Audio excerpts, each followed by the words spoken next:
Assalamualaikum. Okey, cik punya peti sejuk ni pagi tadi kita dah repair, dah siap lah. Cuma satu hari ni kita test okey ke tak okey lepas kita repair. So alhamdulillah, yang atas pun dah sejuk, nampak dia punya wak ni air dah jadi air batu dah jadi air batu.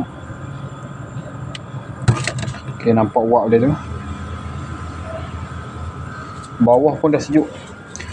So kita pegang air ni pun okey, dah sejuk.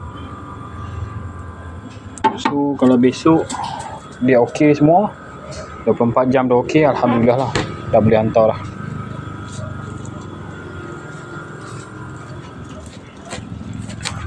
Kita dah pasang heater baru. Okey, piping yang bocor dalam ni pun kita dah buat lain.